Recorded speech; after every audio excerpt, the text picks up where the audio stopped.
Les amis, bienvenue dans une nouvelle vidéo. Dans cette nouvelle vidéo, on va s'intéresser à Antonio Silva, qui est un joueur du Benfica Lisbonne de 20 ans.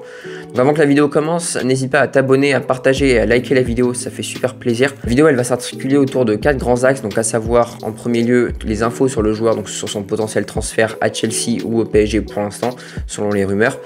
Ensuite, on verra tout ce qui est qualité et faiblesse, ce qu'il pourra apporter ensuite au PSG et à Chelsea potentiellement. Et enfin, mais évidemment, vous en avez l'habitude, mais mon petit bilan sur la vidéo et sur évidemment le joueur. Donc voilà, nouvelle vidéo, allez, c'est parti.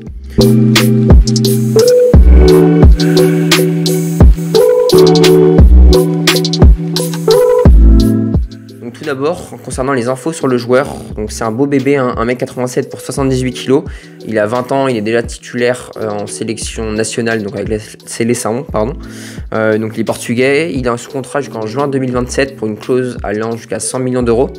45 millions d'euros sur Transfer Market en valeur marchande. Évidemment, il est droitier. Il fait partie de la société Gestifoot dirigée par Jorge Mendes, qui est très influent du côté du PSG. Donc titulaire indiscutable avec les Eagles et quelquefois notamment du côté de la Seleção. Et donc il est pisté par de grands clubs. Il fait penser un peu à Ruben Dias, qui est passé par le Benfica Lisbonne et qui est parti aujourd'hui du côté de Manchester City.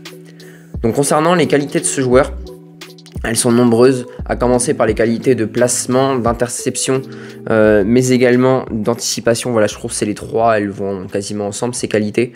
C'est vraiment un délice de le voir défendre. C'est un joueur qui correspond un peu finalement aux défenseurs modernes que les clubs recherchent. Il a une très bonne qualité de relance, ses relances balle au pied sont très bonnes. Je parle notamment des longs ballons, donc avec soit des passes en profondeur, des passes lobées, ou des transversales qui sont également très bonnes. Il est très précis là-dedans.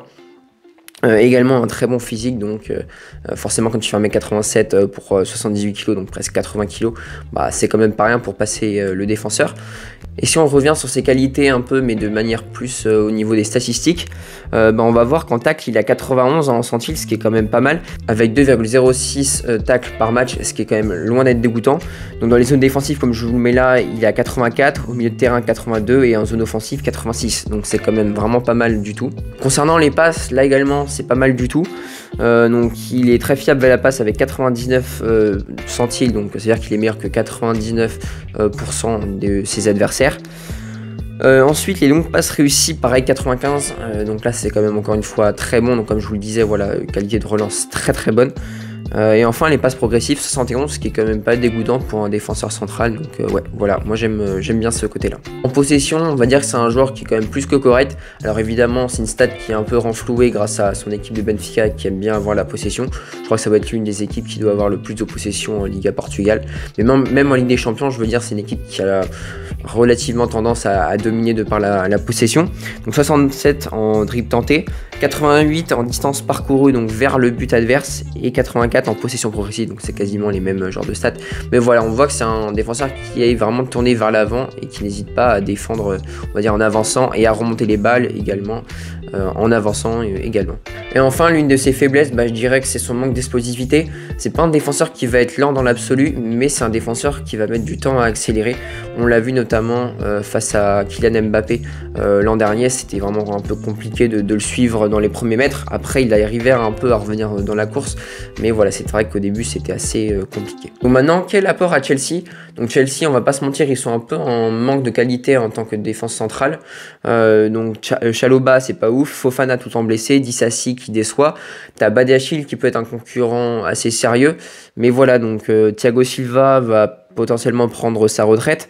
Donc voilà, va falloir quand même penser assez rapidement à recruter du côté de Chelsea. Bon, la clause de 100 millions, à mon avis, c'est pas ce qui va poser le plus de problèmes à Chelsea. Pour le PSG, on va voir, ça va peut-être être un peu plus compliqué. Mais le PSG a l'atout, Jorge Mendes, donc qui est notamment l'agent, je crois, de Gonçalo Ramos, je ne dis pas de bêtises, et Vitinha, ça va être la même chose aussi. Mais bon, je veux pas trop m'avancer là-dessus. Mais voilà, c'est vrai que 100 millions d'euros, ça risque d'être un peu compliqué pour le Paris Saint-Germain. Marquinhos, il est là, mais c'est vrai qu'il est un peu moins bon ces derniers temps. Lucas Hernandez, il fait le taf, donc là ça va. Skriniar blessé, donc attention. Kimpembe, bon bah voilà, il s'est fait opérer, il sera pas de retour avant la fin de saison à 100% en tout cas.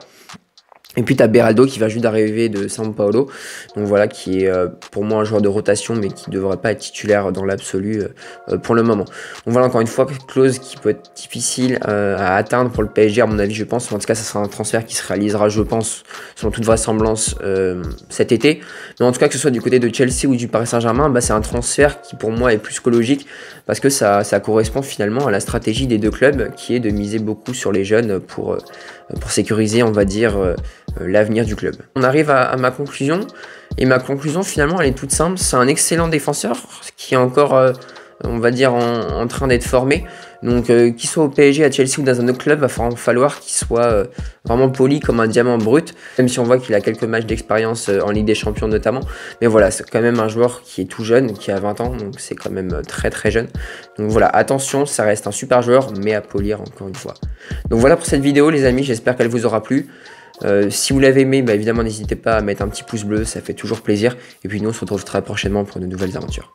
Allez, à plus la team, salut.